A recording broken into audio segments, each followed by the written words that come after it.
বেটা ওখানে কারেন্ট আছে। মামা তুমি, শীতল তুমি? তোমার মনোযোগ কোথায় শোয়েব? এখনই ওকে কারেন্ট শক করে ফেলতো না। আমার মেয়ের থেকে না দূরে থাকো, বুঝতে পেরেছো? হাত লাগানোর দরকার নেই এর গায়ে। শোয়েব এটা তুমি কি বলতেছো? এটা তো আমারও মেয়ে।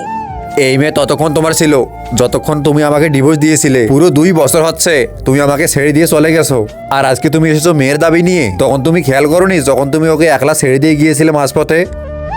আমি তো এর সাথে থাকতে চেয়েছিলাম, আমি আমার মেয়েকে পাশে রাখতে চেয়েছিলাম। এর জীবন বাঁচানোর জন্য আমি পড়াশোনা ছেড়ে দিয়েছি, আর তুমি তো এর দেখাশোনা করোই না। তুমি তোমার অফিস নিয়ে সবসময় পড়ে থাকো। তুমি এর খেয়াল কতক্ষণে রাখতে? এই বাচ্চা সারাদিন না খেয়ে থাকতো, আর তুমি কতক্ষণই বা ওর খেয়াল রাখতে? তুমি তো 24 ঘন্টা তোমার কাজ নিয়ে ব্যস্ত থাকো। যে বিজনেসের জন্য তুমি ছেড়ে গিয়েছিলে না, যাও যাও তুমি সেই বিজনেসের পিছনে যাও। আর তুমি আমার আর আমার মেয়ের পিছু ছেড়ে দাও। দরকার নেই আমার তোমাকে। ওই বিজনেসে চক্করে পড়ে আমি বরবাদ হয়ে গেছি।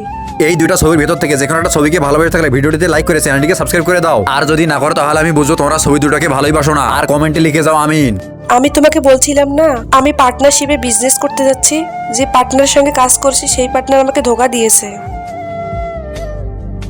শোয়েব দেখো না আমার মেয়ে আমাকে কতটা ভালোবাসে। বন্ধুরা শেষ পর্যন্ত যা হলো তা দেখতে কমেন্টে পার্ট 2 লিখে যাও।